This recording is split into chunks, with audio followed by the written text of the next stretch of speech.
Hey Eric, we need some bolts to bolt this shifter on down to that plate.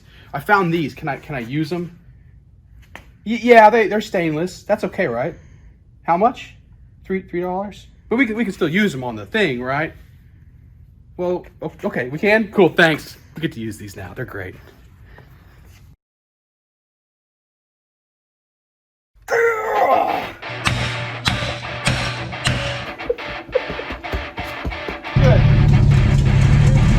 Right there.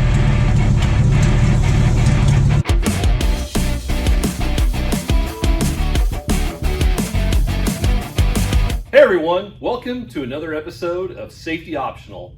We are back today working on this, and I am confident we will get everything done that we set out to do for two reasons. One, we've devoted an entire day to working on this, which usually we just work on this in the evenings. And part B, I'm not going to tell you at the beginning. I'm just going to wait to the end and then claim whatever we got done is what we plan to get done. So the goal is to have this thing ready to do a burnout just as soon as possible. But with just two people working today, maybe three, we're not going to get a lot done because Eric, unfortunately, isn't going to be contributing much today. He has to quarantine because he may have caught the Rona. So let's get started.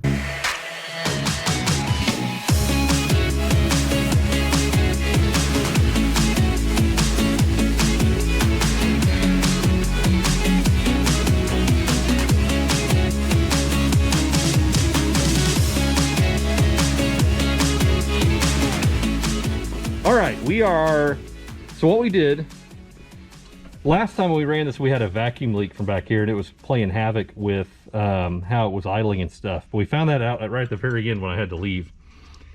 It also supplies the brake booster here. And one of our goals for today is to get the brakes working better. So we've connected that vacuum line to this brake booster, that vacuum line, this brake booster. So hopefully that solved two problems for us. So now Gusto is going to go through the startup procedure here. Main power. Hopefully it works. So main power. Yep. Fuel pump. And start.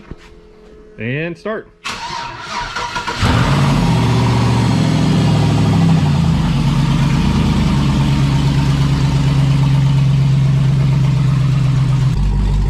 Give it a breath. Good.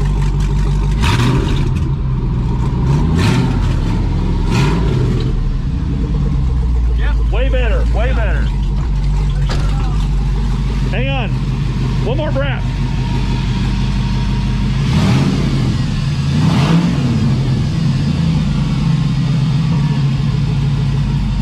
All right, now you hit the starter again? Yeah. That was the sound of the starter engaging against the flywheel while it was still spinning. All right, so that tells us a couple things. Not a start-stop button. Don't do that. It's not a start-stop button. Okay, so that tells us several things. That vacuum leak was the source of our problem, making it rev all funny. Now that we've got that plugged, fantastic. Next step, let's start working on the brakes. Show me the brakes.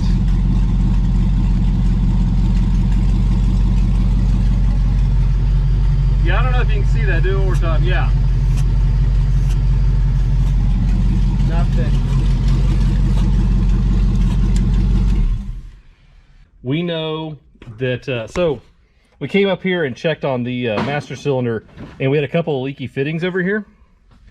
And so that was definitely the source of some issues with our brakes. Now we've got the vacuum line hooked up, and man, it provides some serious vacuum assist. That thing goes right to the floor. So I'm thinking, and we think we've bench bled this pretty good. Just pumping it here, I think that's the right way to do it. I don't know. But I think we need to bleed all the wheel cylinders and calipers. So starting at the farthest one away, which will be back there, we're gonna go start bleeding this mamma jamma.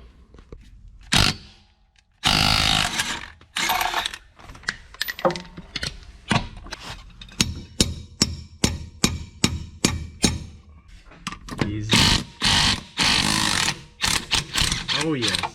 Nice. Most important tool in the whole shop. But we need to get back here to the bleeder. These wheel cylinders, and that's gonna be a pain, but I've got a speed bleeder that might help. So I can't even get my head around there to see it. I see it. But now we're gonna bleed these things. Colin's cleaning off his nipple.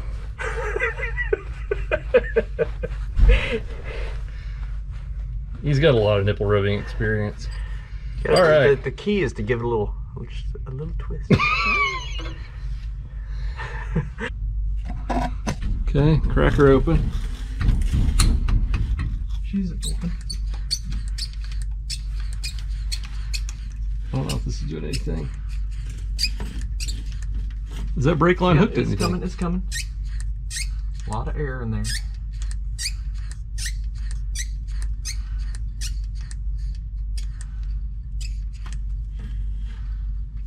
All right. It's just a bubbling away. Is it? Yeah.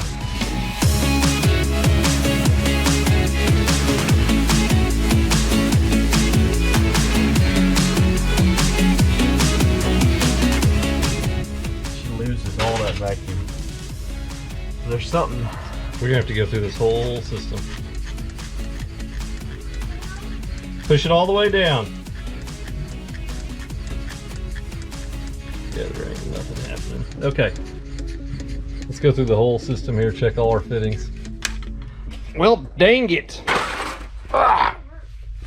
We're gonna have to go through this whole cotton pick and brake system. Whew! Yay. Just part of the deal, though. All right, new strategy. Burnout trucks don't need rear brakes. What were we thinking? Plus, we know we're gonna tear up this Dana 35 and it's not gonna last, so why would we mess with the brakes back there anyway? Just get the fronts working. Yeah, because you just don't need brakes. So we're just gonna do the front brakes. Do the right thing. Yeah, people wonder why things take so long on this project. Because you gotta fight things like this, like the 3 different sizes of lug nuts on this thing. Not close enough. And the ones that are stripped out, I swear. Eric, what have you been doing to this thing? That's a little too snug. We're gonna buy new lug nuts for this before the end of the day. All right.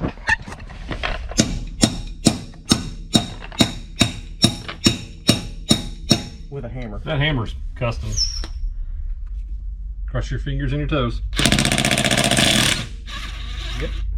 All right. Pro tip: leave the socket on there, and then loosen it off that way instead of having to beat it out of the socket later. Pro tip from an amateur. She's factory. We're gonna have to do some new brake lines. Look, it's even got the little nipple cover. What is that, a pasty? Ooh, look at that. Look at that. That is the cleanest thing I've seen on this vehicle. Wow. Actually, we should be bleeding the other side, but I'll take anything at this point. You know? Oh, it's just silky smooth.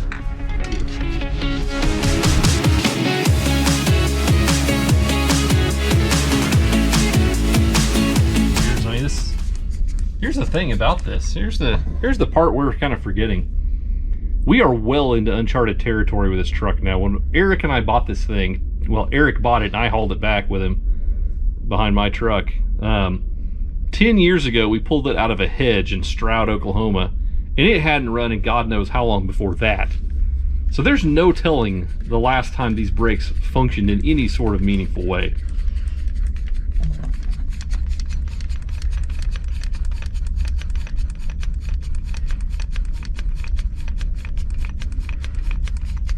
So, powwowed with Eric, decided that we're going to spend a little bit more time playing with the brakes before we move on to doing other stuff.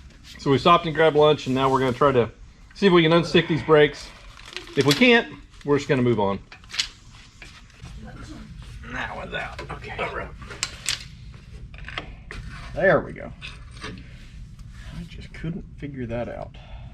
The hell Dude, this had scorpions. Look at this. I think we found part of the problem is that this is just a scorpion nest in there. Of all the things I found while working on vehicles, that's a first right there. That's interesting. I've never seen that. That's cool, man. Yeah, worth a shot. We'll see what this does.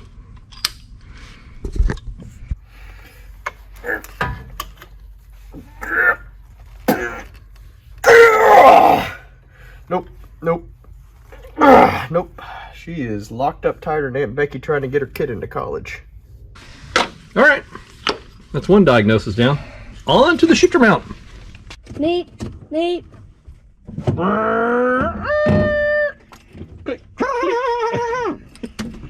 Click, click, click, click.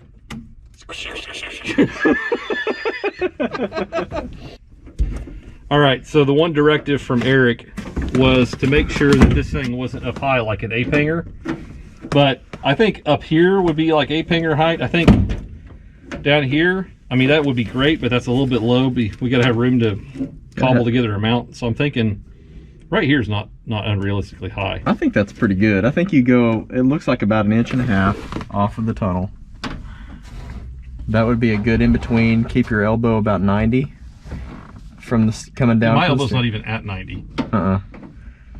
I think that's fine right there. It's not too high. What I'm seeing is we got plenty of room to work. Absolutely. Right there. So, okay. So the next step then is going to be making a base for this, figuring out how we'll attach to that. And we've got the seat is on the tunnel, so we don't want to go back underneath the seat really any, but we can run rails out this way because we'll just be making a sheet metal cover for this. So I'm thinking this plate for the base of the mount there, this angle like this to go along the tunnel, and then we'll just figure out how it's gonna, you know, maybe we make some standoffs out of this to go up to that. We try to break this down maybe. So maybe you just have a U down and then a rail like that on either side. And then those just Tapcon down temporarily to the trans tunnel.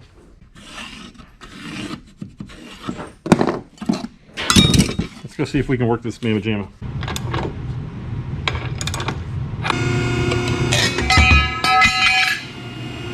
Yep.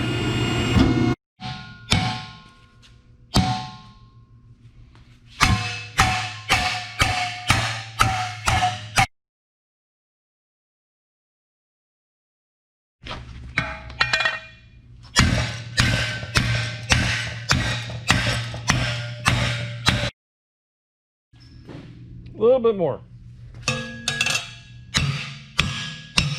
Perfect. Yep. All right, just show us what we got. All right, so we're gonna put it, this is about the right height. It's about 1.5 inches off the tunnel. That gives you a nice relaxed arm drop from the wheel to the shifter. It's not too high, so you actually have a straight back pull. With the elbow, with the arm being straight across here. So this is in park to drive. I think that feels pretty solid and it's comfortable. It's not too much, it's not too high. You're not reaching way up here to do that. It's not too far forward that you're leaning forward to pull. It's a nice comfortable straight drop from the here. This is nice. I think it feels good. I think that's a good position right there. All right, so the next steps are do a little bit more fabricating on it. Yep. Let's go. Hey, You made it.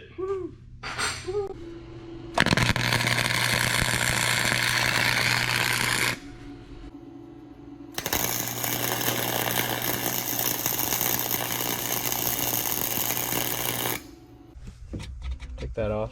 That little tab right there is getting in the way of letting this thing sit over the top of it. But, and then we'll just bolt this down. It's got some relief there that Well, I guess we can go hammer over will it. solve that. Yeah.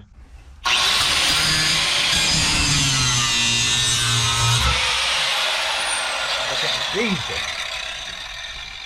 Woo! Oh, you got it off? Yep. Oh my, what does it smell like in here? It smells like burnt vegetable stew and old fireworks. The pooping dog fireworks. Oh! Yep, that's good.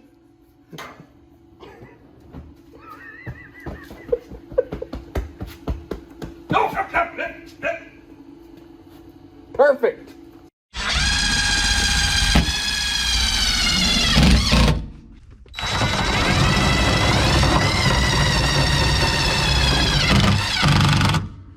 All right, so the shifter that we've been fighting for forever now has a bracket holding it in, and I really think this just makes all the difference in the world, because now it easily goes into gear, down into low, second, third, neutral, park, drive, neutral, reverse, park. Seems to be working okay, but we've got the cable up in the passenger compartment, which, I don't know, we'll work on that. We'll figure that part out. Not a super critical thing right now. We might reroute it and just hide it under the carpet or something like that. Route it underneath here somehow. But hey, the shifter's in and it works and it's comfortable and I'm loving it. Okay, hit your master. Power, fuel up. Ignition start.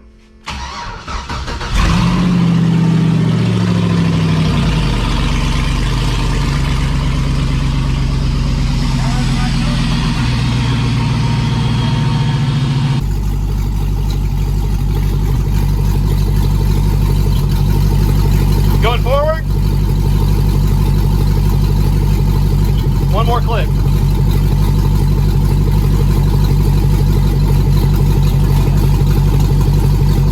One more click back.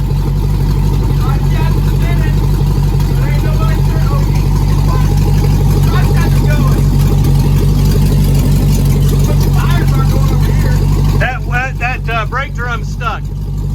It's spinning over here. Put it in park.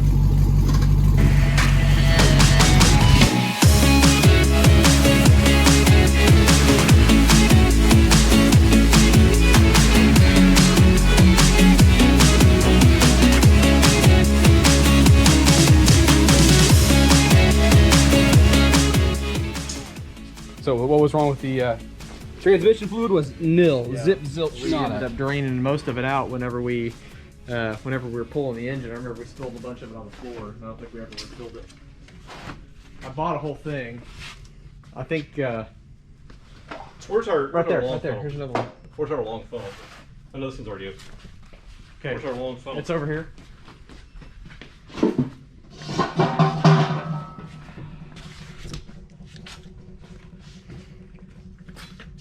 Yeah, this hasn't even been opened before.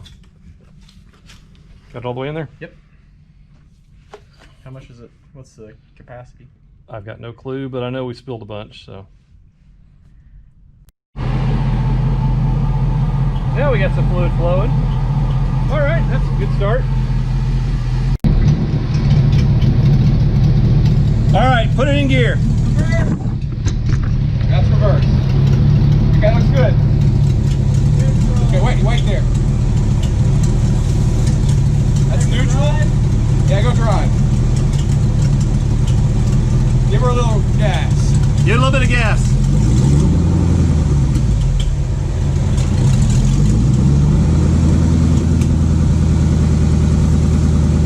That side spinning? A little bit, yeah.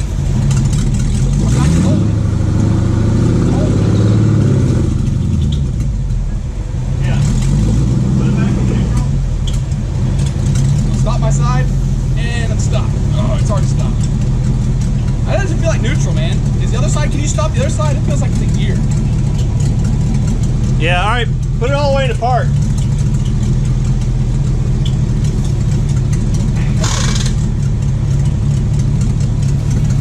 Let's park.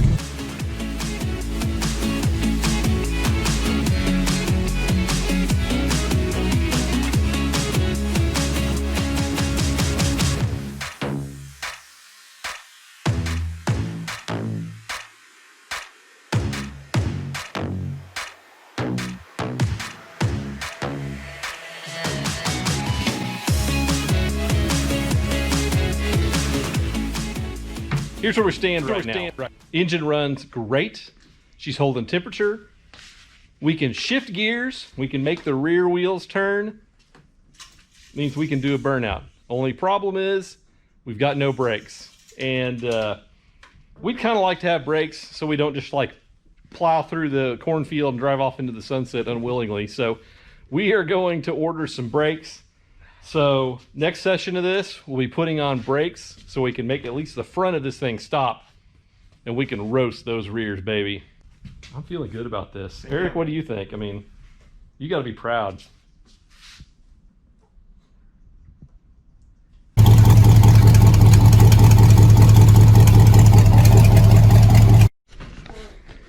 All right, let me give you a quick runaround of where we stand. So up here in the engine compartment, we tidied the wiring up just a little bit, and we filled up the trans fluid. That was really low, and that's because all the times we were moving this around, pulling it out of the Tahoe, swapping it in here, it had all just drained out. We tightened up the fittings on the power steering, so it's no longer leaking on the ground.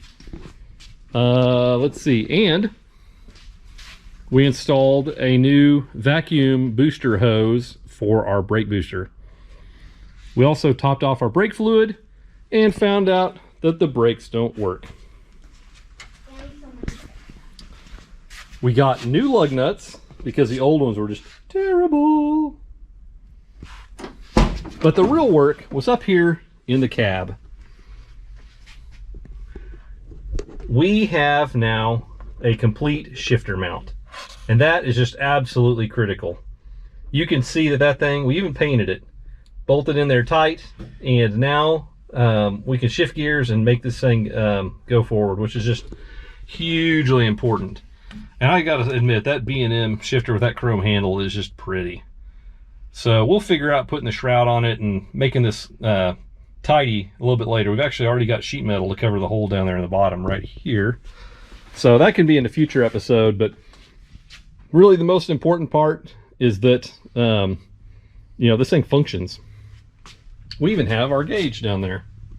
Next time we need to get those hoses, brake rotors, and calipers, and we'll be in business. Well, friends, I haven't been this excited since we went to see Spice World back in '97.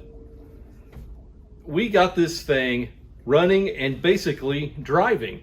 Now, we held short of actually trying to pull it out because Eric was not here tonight, and he's kind of the hub of this project. So And we waited for him.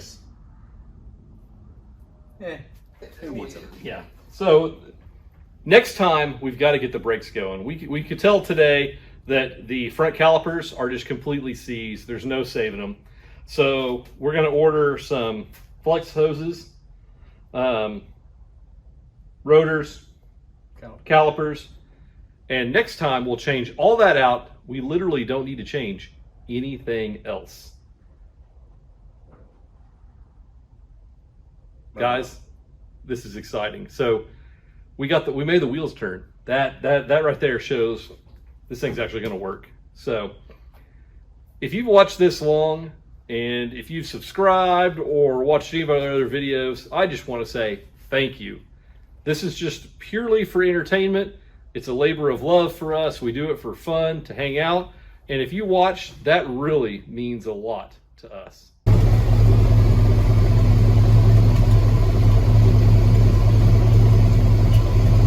Perfect. So guys, for Safety Optional, I'm Evan. I'm Colin. Thanks for watching. We'll see you next time.